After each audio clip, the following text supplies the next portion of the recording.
All right, here we go. We are reading from Selma Lagerlöf's book, The Saga of Gösta Berling, and now we've come to chapter 2, which is called Christmas Night. We've just set the stage with chapter 1, which was dedicated. It was dedicated to the landscape, right? Chapter 1 was the landscape. We set the stage. Now we're going on to chapter 2, Christmas Night. Are you ready? Then let's begin. Sintram is the name of the malevolent mill owner at Fors, a man with long arms and a clumsy ape-like body, with bald head and ugly, sneering face. He whose pleasure is in inciting mischief. Ooh. Fors, that's the rapids. That's the Swedish name for the rapids. And you know, if you're going to make a mill, that might be a good place to place your mill because you could have some water to turn the water mill, right? So this little town of Fors apparently was named after the rapids in the river there. That's where Sintram had made his mill. Sintram is his name, who takes on only vagabonds and rowdies as hired hands, and has only quarrelsome, mendacious maids in his service. He who inflames dogs to fury by sticking needles in their muzzles, and lives happily in the midst of spiteful people and savage animals.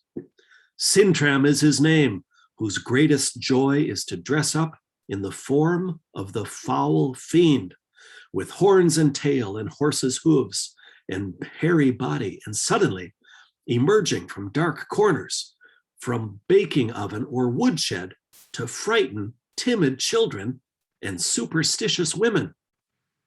Sintram is his name, who enjoys turning old friendship into new hatred and poisoning hearts with lies.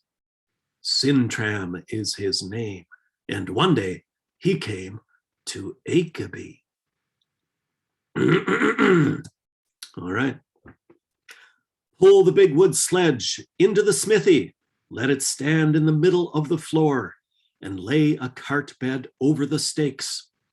Now we have a table. Cheers for the table. The table is ready. Bring out chairs, anything that can be used to sit on. Over here with three-legged shoemaker's stools and empty barrels. Over here with worn-out old armchairs without backs, and out with the runnerless racing sleigh and the old coach. Ha, ha, ha. Out with the old coach. It can be a platform. Just look at it. One wheel has been driven to bits. No, the whole wagon body. Only the driver's seat remains. The cushion is wrecked, moss spreading over it. The leather is red with age. The ramshackle old thing is tall as a house. Prop it up, otherwise it will fall. Hurrah, hurrah! It is Christmas night at the Ekeby Ironworks. Behind the silk curtains of the double bed of the Major and Majoress, behind the silk curtains of the double bed, the Major and Majoress are sleeping in the belief that the Cavalier's wing is sleeping. You know, that there were the Napoleonic Wars, and Sweden was involved in these wars, and there was an insurrection against the king and all kinds of, you know, and actually the troops of the insurrection marched to Stockholm from Värmland, right? So this is the military place, and they tried to overthrow the king, and then actually then somehow Napoleon put in one of his generals to be the king of Sweden. This was in the 1890s or so on. And then they, of course, they had horsemen. These were the Cavaliers. They ride on horses. And so then the Cavalier's wing is where all these retired soldiers would live, kind of a pensioner's house, a retirement home, something like that, right? For these old guys with merry hearts.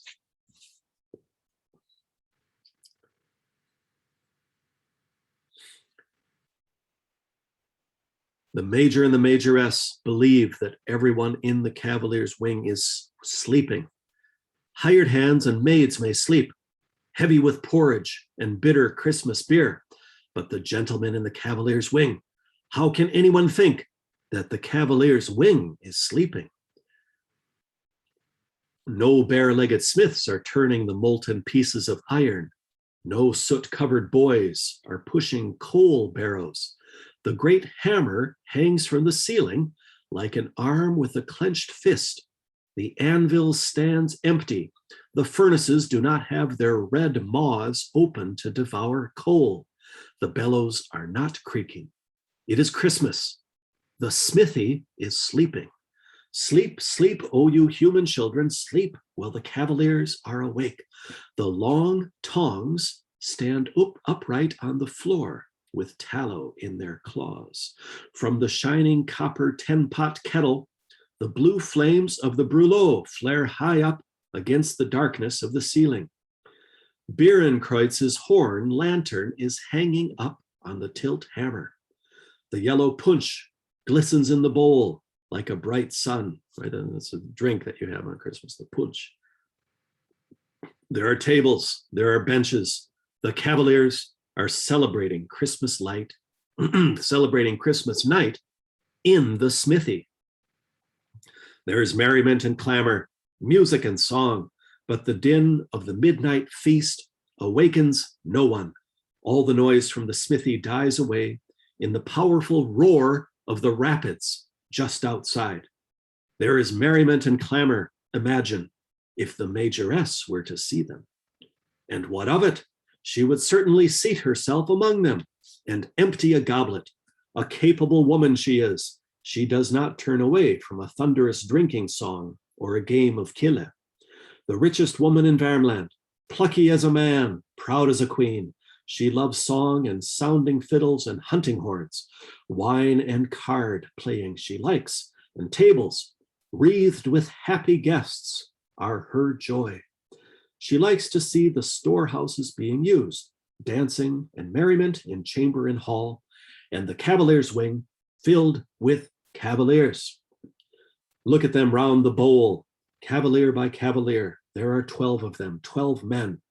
No mayflies, no dandies, but men whose reputation will long live on in Värmland, courageous men, strong men, no dried up parchments, no tied up money pouches, poor men, carefree men, cavaliers all day long, no mama's boys, no sleepy gentlemen on their own estate, wayfaring men, merry men, knights of 100 adventures. For many years now, the cavalier's wing has stood empty. Ekeby is no longer the chosen refuge of homeless cavaliers. Retired officers and poor nobles no longer drift around Värmland in rickety one-horse carriages, but let the dead live, let them rise again, those carefree, those happy, carefree, eternally young ones. All of these celebrated men can play one or more instruments. All of them are as full of peculiarities and proverbs and flashes of wit and songs as an anthill is full of ants. But each one, however, has his particular great singularity, his highly treasured cavalier virtue, which separates him from the rest. Foremost of all of them who are sitting around the bowl, I will mention Beerenkreuz, the colonel with the great white mustaches, kille player, singer of bellman songs, and along with him, his friend and war comrade, the taciturn major, the great bear hunter, Anders Fuchs, and as a third in the company, little Ruster, the drummer, who had long been the colonel's servant, but won the rank of cavalier by skillfulness in punch feats and singing bass. Then there's the old second lieutenant, Rutger van Orneklau, ladies' man, dressed in a cravat and wig, decked out in ruffles, and made up like a woman, it must be mentioned. He was one of the finest cavaliers, and likewise Christian Berg, the strong captain, who was a comical hero, but as easy to fool as a giant in a fairy tale. Short, pear-shaped Squire Julius, witty, amusing, and well-talented, was often in the company of these two, orator, painter, singer of songs, and teller of anecdotes. He would gladly practice his wit on the gouty second lieutenant, and the stupid giant. There was also the big German, Kevin, inventor of the self-propelled wagon and the flying machine, whose name still resounds in these murmuring forests. A knight he was by birth and in appearance as well, with great twirling mustaches, pointed full beard, aquiline nose, and narrow slanting eyes in a net of criss-crossed wrinkles. There sat the great warrior, cousin Christopher, who never went outside the walls of the Cavalier's wing except when a bear hunt or a daring adventure was waiting.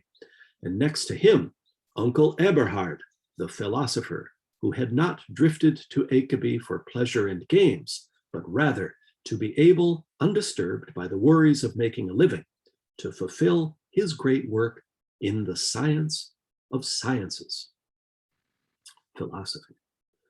Last of all, I will now mention the best of the group, the modest Löwenborg, that pious man who was too good for this world and understood little of its ways, and Liljekrona, the great musician who had a good home and always longed for it, but nonetheless must remain at Ekeby, for his spirit required richness and variety to be able to endure life.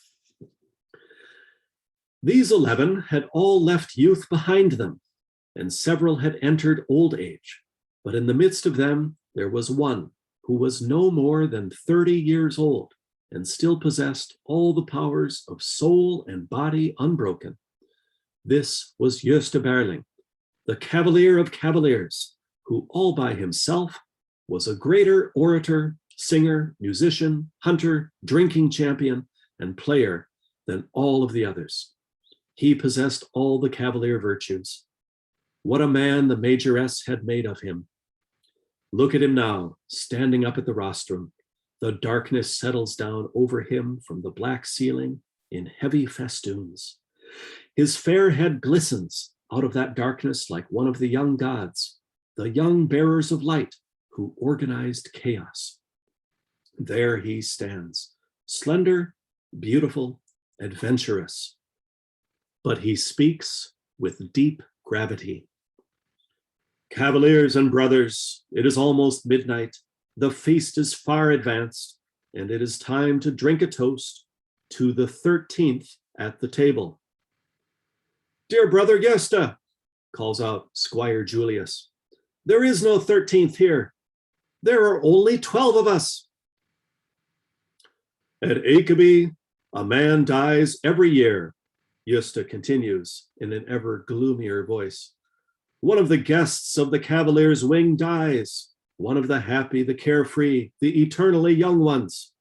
What of it? Cavaliers must not grow old. If our trembling hands cannot lift the glass, our dimming eyes not discern the cards, what then is life to us, and what are we to life? Of the 13 who celebrate Christmas night in the smithy at Ekeby, one must die, but every year a new one comes to complete our number. A man skilled in the handiwork of joy, a man who can handle fiddle and cards, must come and make our group complete in number. Old butterflies should have the sense to die while the summer sun is shining. Cheers to the 13th. But Gösta, there are only 12 of us, the Cavaliers object, not touching their glasses. Gösta Berling, whom they call the poet, although he never wrote a verse, continues with unperturbed calm. Cavaliers and brethren, have you forgotten who you are? You are the ones who uphold pleasure in Värmland. You are the ones who put the strings in motion, keep the dance going, let song and play resound through the land. You know to keep your hearts away from gold, your hands away from work. If you did not exist, then the dance would die out, summer would die out, the roses die out, card playing would die out, and song would die out. And in all of this blessed land, there would be nothing but iron and mill owners. Pleasure will live as long as you do. For 6 years now, I have celebrated Christmas night in the smithy at Ekeby, and never before has anyone refused to drink to the 13th? But Gösta, they then shout, since there are only 12 of us, how can we drink to the 13th? Deep concern shows itself on Gösta's face. Are there only 12 of us? He says. Why is that? Shall we die out from the earth? Shall there be only 11 of us next year? And the following year only 10? Shall our name become legend, our group annihilated? I call him the 13th, for I have stood up to drink his health from the depths of the sea, from the inner domains of the earth, from the heavens, from hell I call him, who shall complete the cavalier's company. Then there is a rattling in the chimney. Then the cover of the smelting furnace is thrown open. Then the 13th arrives. Hairy he comes, with tail and horse's hoof, with horn and pointed Van Dyke beard. And at the sight of him, the cavaliers spring up. The cavaliers spring up with a shout. But with unbridled merriment, Gösta Berling cries out, the 13th has arrived. Skål to the 13th.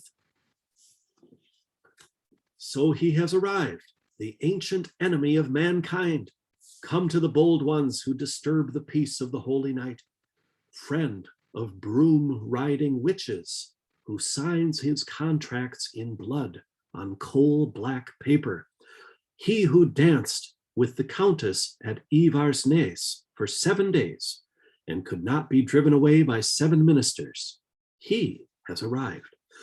Thoughts are flying at frantic speed through the heads of the old adventurers at the sight of him. They wonder for whose sake he is out this night. Many of them are ready to hurry off in terror, but they soon realize that the horned one had not come to fetch them down to his dark realm, but rather that the clinking of beakers and drinking songs had enticed him. He wanted to delight in the joys of men during the sacred Christmas night and throw off the burden of rule during this time of joy. Oh, cavaliers, cavaliers, who among you recalls any more that this is Christmas night? It is now that angels sing for the shepherds of the field. It is now that children worry about sleeping so soundly that they will not wake up in time for the glorious early morning service. Soon it will be time to light the candles in Bro Church, and far off in the forest homes during the evening, the boy has made ready a resinous torch with which he will light the way to church for his girl. In all homes, the housewife has set candelabras in the windows, ready to be lit as the churchgoers file past. The organist goes over the Christmas hymns in his sleep, and the old dean lies in bed, testing whether he has voice enough to sing, "Glory to God in the highest, and on earth peace, goodwill towards men." Oh, cavaliers, it would have been better for you to lie quietly in your beds on this night of peace than to keep company with the Prince of Evil. But they greet him with shouts of welcome, just as Gösta had done. They place a goblet filled with flaming brûlot in his hand. They make room for him at the table, at the place of honor, and they see him there with joy, as though his foul satyr face bore the sweet features that belonged to the love of their youth. Berenkreutz invites him to a game of kille. Squire Julius sings his best songs for him, and Örneklau talks to him about beautiful women, those glorious beings who make life sweet. He is quite comfortable, the horned one, as he leans back with princely posture on the driver's seat of the old carriage, and with claw-equipped hand brings the filled goblet to his smiling mouth. But Gösta Berling, naturally, makes a speech for him. "Your Grace," he says, "we have long awaited you here at Ekeby, for you must have difficulty gaining access to any other paradise. Here we live without sewing or spinning, as your Grace perhaps already knows. Here the grilled sparrows fly into your mouth. Here bitter beer and sweet liquor flow in brooks and streams. This is a good place. Make note of that, your grace. We cavaliers have surely also waited for you, for our number has scarcely been complete before. Look, it is the case that we are somewhat more than we pretend to be. We are the poem's ancient band of 12 that proceeds through the ages. There are 12 of us. When we ruled the world, there were 12 of us when we ruled the world on the cloud-covered top of Olympus, and 12 when we lived as birds in Yggdrasil's green crown. Wherever poetry went forth, there we followed. Did we not sit, 12 men strong, at King Arthur's round table? And did 12 paladins not go in Charles XII's great army? One of us has been Thor, another Jupiter, as any man should be able to see in us yet today. The divine splendor can be sensed under the rags, the lion's mane under the donkey hide. Time has treated us badly, but when we are there, the smithy becomes a Mount Olympus and the cavalier's wing a Valhalla. But your grace, our number has not been complete. It is well known that in the poem's band of 12, there must always be a Loki, a Prometheus. Him we have lacked. Your grace, we bid you welcome. Look, look, look, says the evil one. Such fine words, and I, who don't have time to reply. Business, lads, business, must be off in a moment. Otherwise, I would so gladly be at your service in any capacity whatsoever. Thanks for this evening, old chatterboxes. We will meet again. Then the cavaliers ask where he intends to go, and he replies that the noble majoress, the mistress of Achabe, awaits him to get her contract renewed. Then a great astonishment takes hold of the cavaliers. A stern, capable woman she is, the majoress at Achabe. She lifts a bushel of rye onto her broad shoulders. She follows the transport of ore, gathered from the mining fields of Bergslagen on the long road to Achabe.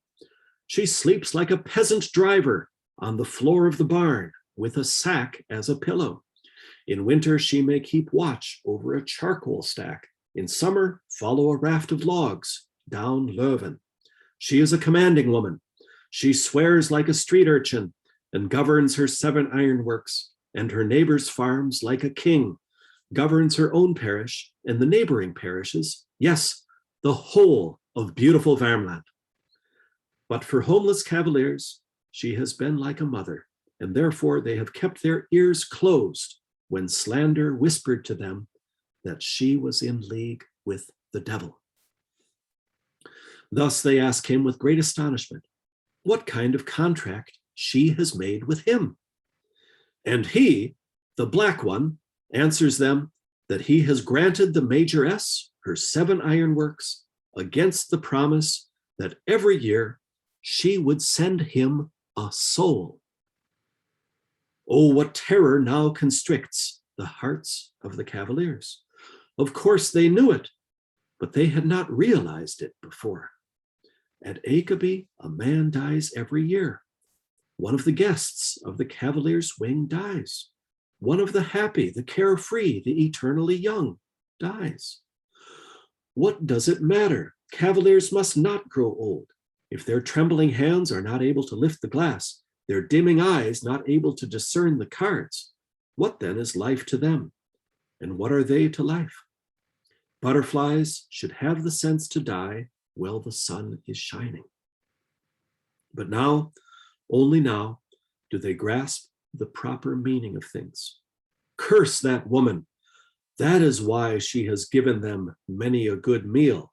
That is why she lets them drink her bitter beer and her sweet liquor, so that they might stagger from the drinking halls and card tables of Achabe down to the king of damnation. 1 each year, 1 for each passing year. Curse that woman, that witch. Strong, splendid men had come to this Achabe, come there to fade away, for there she ruined them. Their brains were mushrooms, dry ash their lungs, and darkness their spirit, as they sank down on the deathbed and were ready for the long journey without hope, without a soul, without virtue. Curse that woman. Better men than them have died like that, and so would they. But the cavaliers did not long remain paralyzed by the weight of terror. You king of damnation, they shout, you shall never again make a contract written in blood with that witch. She shall die. Christian Berg, the strong captain, has thrown the smithy's heaviest sledgehammer across his shoulders. He wants to bury it to the shaft in the head of that sorceress. No more souls will be sacrificed by her. And you yourself, horned one, we should set you on the anvil and let the tilt hammer loose. We should hold you still with tongs under the hammer blows and teach you to go hunting for cavalier souls.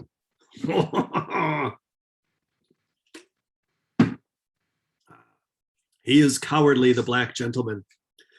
That has long been known, and talk of the tilt hammer does not please him. He calls Christian Berg back and starts to negotiate with the cavaliers. Take the 7 ironworks this year. Take them yourselves, cavaliers, and give me the majoress. Do you think we are as low down as she is? Squire Julius cries out. We want to have Aceby and all the ironworks, but you have to take care of the majoress yourself. What does Gösta say? What does Gösta say? Asks the gentle Löwenborg. Gösta Berling must speak. His opinion on such an important decision must be heard. All of this is madness, says Gösta Berling. Cavaliers, don't let yourselves be fooled by him. What are we against the majoress? Things must go as they will for our souls, but of my own free will, we should not become a bunch of ungrateful wretches and behave like scoundrels and traitors. I have eaten the majoress's food for too many years to betray her now. Yes, go to hell, Gösta, if that's what you want. We would rather run Aceby by ourselves. But are you out of your mind, or have you drunk yourselves out of your senses? Do you think this is the truth? Do you believe that he over there is the evil one? Don't you see that the whole thing is a damned lie? No, no, no, says the black gentleman. That man doesn't notice that he is well on his way to being ready, and yet he has been at Aceby for 7 years. He doesn't see how far he has come. For pity's sake, man, I helped put you in the furnace myself, says Gösta Berling. As if that would make any difference, as if I wouldn't be as good a devil as anyone else. Well, now, Gösta Berling, aren't you the steady one? You've really turned out nice under the majoress's care.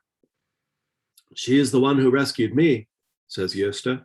What would I be without her? See, if she hasn't had her own reasons for keeping you here at Aceby, you can lure many into the trap. You have great talents. One time you tried to get away from her. You let her give you a cottage, and you became a worker. You wanted to eat your own bread. Every day she came past the cottage, and she had beautiful girls in her company. One time, Mary Ann Sinclair was along. Then you threw away your spade and leather apron, Gösta Berling, and became a cavalier again. The road went that way, you beast. Yes, of course. The road went that way.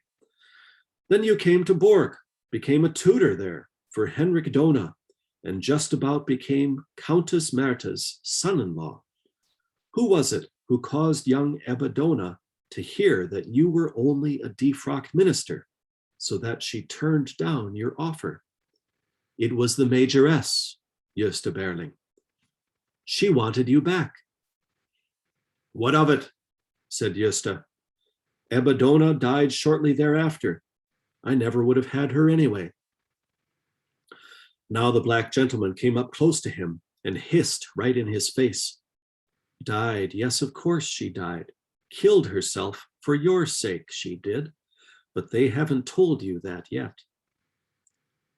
You're not a bad devil, says Gösta. It was the Majoress who controlled everything, I'm telling you. She wanted to have you back in the Cavalier's wing. Gösta burst out laughing. You're not a bad devil, he cries out wildly. Why shouldn't we make a contract with you? You can probably get us the 7 ironworks if you so please. Nice to see that you are no longer against good fortune. The Cavaliers let out a sigh of relief. They were so far gone that they were not capable of anything without Gösta. If he had not wanted to go along with the deal, then it would not have been made. And yet it was a great thing for destitute Cavaliers to get 7 ironworks to rule over. Now make a note of this, says Gösta, that we are taking the 7 ironworks to save our souls, but not to become the kind of mill owner who counts money and weighs iron.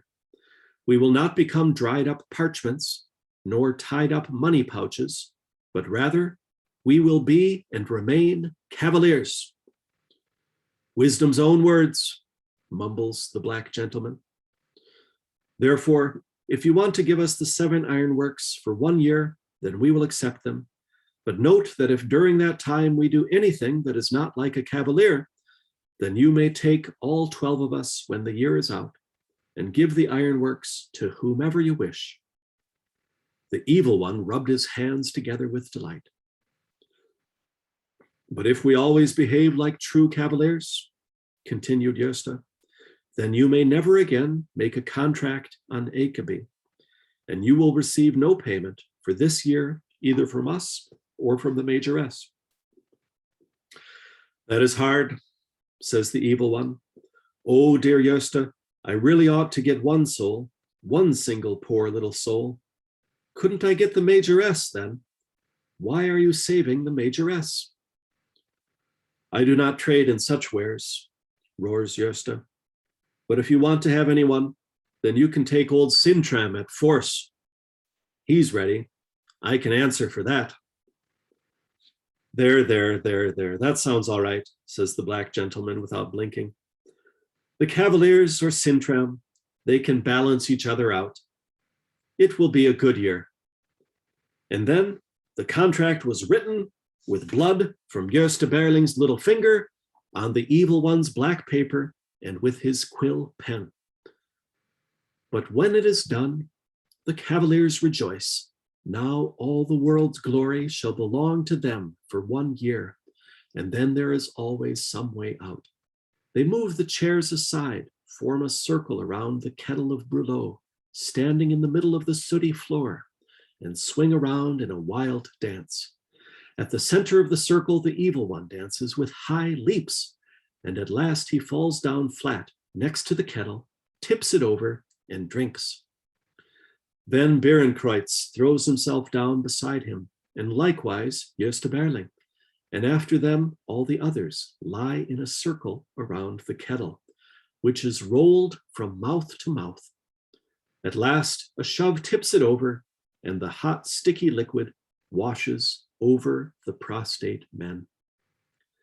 When the Confederates get up, the evil one is gone, but his golden promises hover like glistening crowns over the heads of the Cavaliers. All right, that was chapter 2, Christmas Night. Do you know what they say about Selma Lagerlöf? She was a pioneer in a genre they call magical realism, right? So she's a romantic. She's like embellishing the story. She's a very excellent storyteller, in my opinion. Little adventure, she gives it to you straight. That's it for this chapter, but happy to see you here back again for chapter 3, Christmas dinner. That should be good. All right, bye for now.